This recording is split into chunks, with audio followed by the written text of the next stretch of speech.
प्रिय मित्रों, जय श्री कृष्ण। मैं हूं आचार्य डॉक्टर विष्णु कुमार मिश्रा, ज्योतिष मित्र पर आपका बहुत बहुत स्वागत करता हूं। आज मैं आपसे चर्चा करूंगा जन्म कुंडली में संतान प्राप्ति के योग को लेकर। पर मैं विषय क्रम में आगे बढ़ूं उससे पहले आपसे आग्रह, अगर आपने अभी तक हमारे इस चैनल को सब्सक्राइब नहीं किया है तो प्लीज चैनल को सब्सक्राइब करें, साथ ही नोटिफिकेशन बेल को भी प्रेस कर लें। अगर आप अपनी की जन्म कुंडली का बृहद प्रेडिक्शन कराना चाहते हैं, विश्लेषण कराना चाहते हैं, या किसी भी किस्म का ज्योतिषी परामर्श चाहते हैं, या उत्तम क्वालिटी के रियल राशि रत्न आदि प्राप्त करना चाहते हैं, तो आप स्क्रीन पर फ्लैश हो रहे नंबरों पर हमसे संपर्क कर सकते हैं। जन्म कुंडली चार्ट में 12 भाव होते हैं। इन 12 भाव में हर भाव से किसी न किसी विषय वस्तु का विचार किया जाता है। क्योंकि आज मेरा टॉपिक है संतान प्राप्ति के योग को लेकर के, तो संतान प्राप्ति के लिए, संतान योग के लिए हम लग्न कुंडली के और चंद्र कुंडली के दोनों के पंचम भाव को देखेंगे। यदि जन्म कुंडली में पंचम भाव के स्वामी पंचमेश जन्म कुंडली में पंचम भाव में ही स्थित है तो निश्चित रूप से संतान प्राप्ति के योग बनेंगे।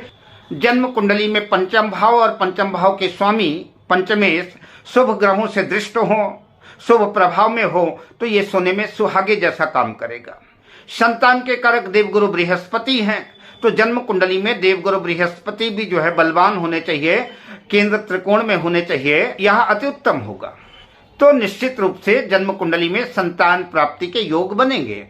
किंतु मान लीजिए कि कदाचित पंचम भाव का स्वामी पंचमेश पंचम भाव में स्थित नहीं है, तो पंचम भाव के स्वामी की दृष्टि पंचम भाव में हो तो संतान के योग बनेंगे। कुंडली के एकादश भाव पर बैठे हुए सभी ग्रह पंचम भाव को देखेंगे।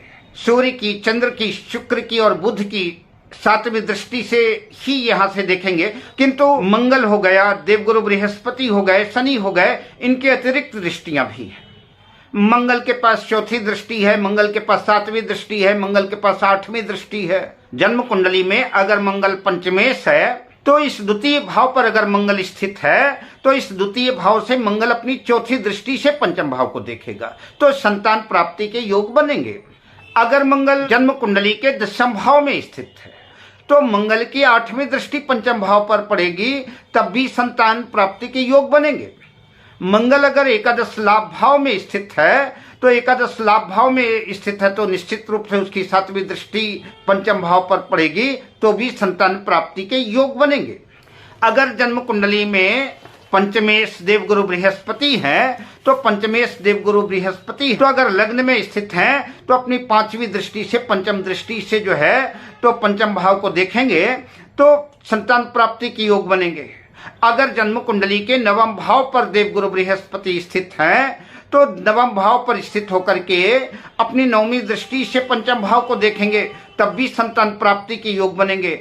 और देवगुरु बृहस्पति अगर जन्म कुंडली के एकादश लाभ भाव में स्थित हैं तो एकादश लाभ भाव में स्थित होकर के देवगुरु बृहस्पति अपनी 7वीं दृष्टि से जो है पंचम भाव को देखेंगे, तब भी संतान प्राप्ति के योग बनेंगे। अगर जैसे मान लीजिए कि पंचम भाव के स्वामी शनि है, पंचमेश शनि है, तो शनि अगर पंचम भाव पे स्थित हैं तो संतान प्राप्ति होगी।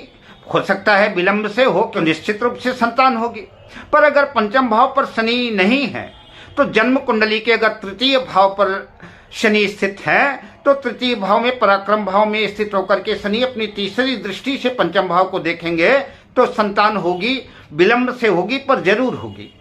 शनि अगर मान लीजिए कि जन्म कुंडली के 8वें भाव पर स्थित है तो जन्म कुंडली के 8वें भाव पर अगर शनि स्थित है तो चूंकि पंचमेश का 8वें भाव में जाना ठीक नहीं माना जाएगा, लेकिन फिर भी शनि की जो 10वीं दृष्टि पंचम भाव पर जाएगी, तो कुछ उपाय वगैरह करने के बाद जो है तो संतान के योग बन सकते हैं।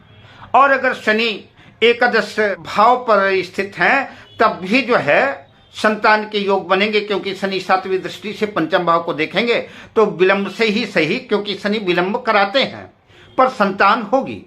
हालांकि राहु और केतु की भी दृष्टि जो है गुरु के समान ही 5वीं दृष्टि, 9वीं दृष्टि और 7वीं दृष्टि है, लेकिन राहु और केतु का इस भाव पर बैठना और देखना उचित नहीं होगा। अगर इनकी दृष्टि पंचम भाव पर पड़ती है तो मनोकामना पूर्ति में संदेह उत्पन्न होगा, विलंब होगा, मुश्किलें आएंगी। हो सकता है कि मृत संतान पैदा हो, या तो हो सकता है एबॉर्शन हो जाए, या तो ऐसा भी हो सकता है कि गर्भ ठहरे ही नहीं, कोई ना कोई कारण बन जाएगा। संतति नाश करते हैं, इसलिए जन्म कुंडली में राहु केतु की दृष्टि ना हो, क्रूर ग्रहों की भी दृष्टि ना हो, शत्रु ग्रहों की भी दृष्टि पंचम भाव पर ना हो। तो मेरा कहने का अभिप्राय था कि पंचम भाव का स्वामी अगर पंचम भाव में स्थित है, या कि पंचम भाव के स्वामी की पंचम भाव में दृष्टि है और शुभ ग्रहों के प्रभाव में पंचम भाव और पंचमेश है, तो निश्चित रूप से संतान होगी और सुंदर संतान होगी। देवगुरु बृहस्पति जन्म कुंडली में बलवान हो और जन्म कुंडली के छठे, आठवें और 12वें भाव में देवगुरु बृहस्पति भी न बैठे हों और पंचम भाव का स्वामी भी छठे, 8वें, 12वें भाव में न स्थित हो, नहीं तो मुश्किलें होंगी। और कदाचित अगर संतान हो भी जाए तो गर्भपात, एबॉर्शन वगैरह की समस्या रहेगी। संतान के प्रगति के मार्ग में निश्चित रूप से कहीं ना कहीं मुश्किलें आएंगी और संतान और पिता और पुत्र के संबंध भी बहुत ठीक नहीं रहेंगे। जब हम संतति प्राप्ति के लिए पुरुषों की कुंडली को देखते हैं तो हो सकता है कि पंचम भाव का स्वामी भी पंचम भाव में स्थित हो या कि पंचम भाव में दृष्टि हो, लेकिन पुरुषों की कुंडली में पंचमेश और पंचम भाव और गुरु के अतिरिक्त शुक्र को भी देखना पड़ेगा, क्योंकि संतति जो प्राप्त होगी वो पुरुष के शुक्राणु से ही होगी। तो अगर जन्म कुंडली में शुक्र कमजोर है तो निस्संदेह उसके शुक्राणुओं की क्षमता भी जो है ठीक नहीं होगी, स्पर्म में भी कमी होगी, और स्पर्म में जब संतानोत्पत्ति की स्थिति नहीं रहेगी तो संतान कैसे ठहरेगी। तो इसलिए पुरुषों की जन्म कुंडली में शुक्र को भी देखना अनिवार्य है। और महिलाओं की कुंडली में पंचमेश को, पंचम भाव को तो देखेंगे ही, गुरु को देखेंगे ही, लेकिन पंचमेश, पंचम भाव के स्वामी और गुरु के अतिरिक्त जन्म कुंडली में चंद्रमा और मंगल को भी देखेंगे। चंद्रमा और मंगल की भी स्थिति महिलाओं की कुंडली में अच्छी होनी चाहिए, बलवान होना चाहिए, क्योंकि जो उनको मासिक धर्म आता है, मासिक धर्म बढ़िया आए, रेगुलर आए, मासिक धर्म बंद ना हो, कोई कमी ना हो, उसके कारक जो है चंद्रमा ही है। चंद्रमा के प्रभाव से ही जो है तो महिलाओं में मासिक धर्म घटता बढ़ता है, मंगल का भी प्रभाव पड़ता है। इसलिए जन्म कुंडली में चंद्रमा और मंगल की भी स्थिति ठीक होनी चाहिए। अगर जन्म कुंडली में पंचम भाव और पंचम भाव के स्वामी और देवगुरु बृहस्पति पीड़ित हैं, कमजोर हैं, निर्बल हैं, नीच ग्रहों में है, सूर्य से अस्त है, शत्रु राशि में है, शत्रु ग्रहों से पीड़ित हैं, छठे, 8वें, 12वें भाव में है।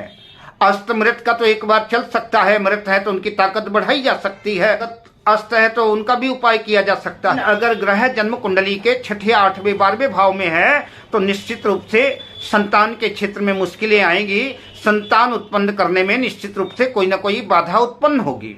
अगर जन्म कुंडली में सूर्य, मंगल और शनि पंचमेश नहीं है और ये पंचम भाव को प्रभावित करते हैं, इनकी पंचम भाव पर दृष्टि है, राहु और केतु की भी अगर दृष्टि पंचम भाव पर है, पंचमेश को प्रभावित करते हैं, तो निश्चित रूप से संतान उत्पन्न नहीं होगी।